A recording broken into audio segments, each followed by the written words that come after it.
Je vous invite à prendre une petite cuillère et à goûter et à me faire parvenir vos remarques également. Pourtant, quand arrive le moment de comparer leur glace et une autre sans additifs, ils vont pouvoir se montrer fiers du résultat. Laquelle vous préférez? Celle avec stabilisant. Celle avec stabilisant aussi. Oui, pareil. On dirait une vraie crème glacée. D'accord. Pour eux, il n'y a pas photo. Et pour le consommateur non plus. Mais que trouve-t-on exactement dans ces additifs qui permettent de fabriquer des produits light? Et sommes-nous suffisamment informés sur leur composition?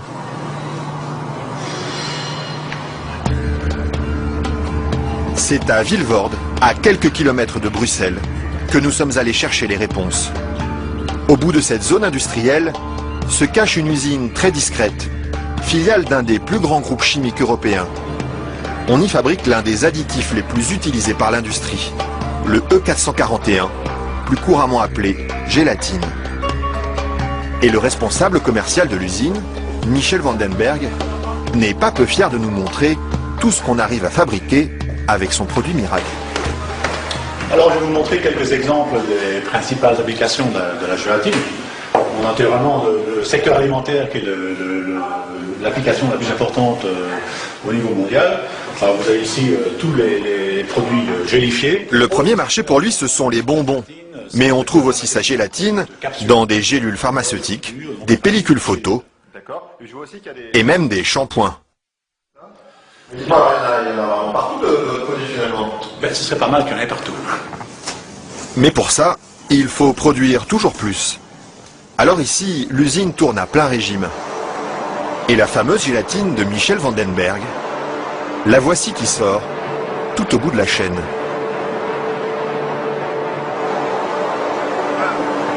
Ça c'est la fameuse gélatine. Ça c'est la gélatine.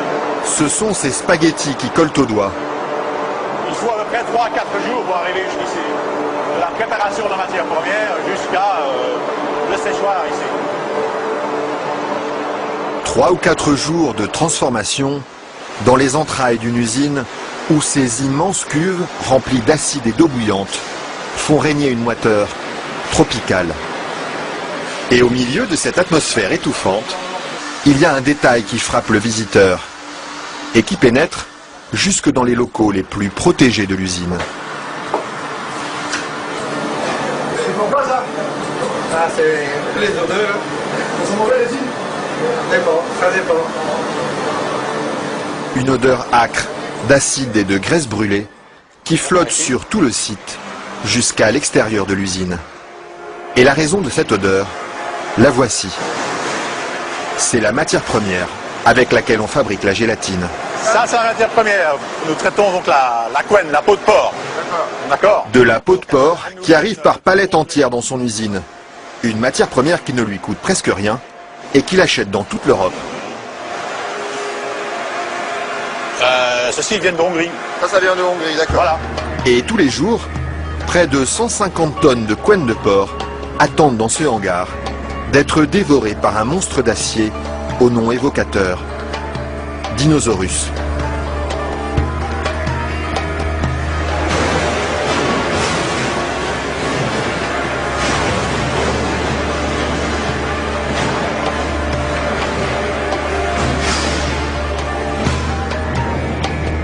Grâce à cette matière première bon marché, Michel Vandenberg parvient à vendre sa gélatine à moins de 5 € le kilo. Un prix défiant toute concurrence qui lui ouvre sans cesse de nouveaux marchés. Et celui qui marche bien en ce moment, c'est justement le marché des produits light. Attendez, faut pas filmer ça à 1 minute. Mais voilà, ceci, qui est un beurre allégé, 40%. Alors un fromage frais, 0% matière grasse. Et chez lui, on trouve même les plus grandes marques. Grasse. En marque Danone, taille fine. Une mousse liégeoise de chez Auchan. Voilà, une mousse de la laitière. Alors un produit Weight Watcher, donc avec moins de matière grasse, donc pour stabiliser le produit, pour maintenir l'onctuosité des produits, on utilise la gélatine. Un produit que les industriels n'hésitent pas à utiliser en grande quantité. Le seul problème, c'est qu'ils oublient parfois de l'écrire sur les étiquettes. Quand on les regarde, on lit bien la mention gélatine, mais pas l'origine du produit. Ils mettent gélatine, mais ils disent pas quelle est l'origine de la gélatine. Pourquoi? Ils assument pas que ce soit fait à partir de porc. C'est quoi le problème qu'ils ont avec ça? Non, mais je veux dire... Non, parce que c'est un problème, c'est un sujet très sensible. Ouais. Parce qu'il y a quand même les minorités, les minorités musulmanes, juives et autres, qui éventuellement ont des problèmes avec ça. Mais ce serait bien justement de leur dire... Ça, je voudrais pas que... Oui, je sais bien, mais je sais pas s'il faut mettre ça dans l'émission. Mais c'est vrai que, bon... Parce que du coup, ils savent pas si c'est du porc ou de la vache. Du coup, comment ils font pour consommer?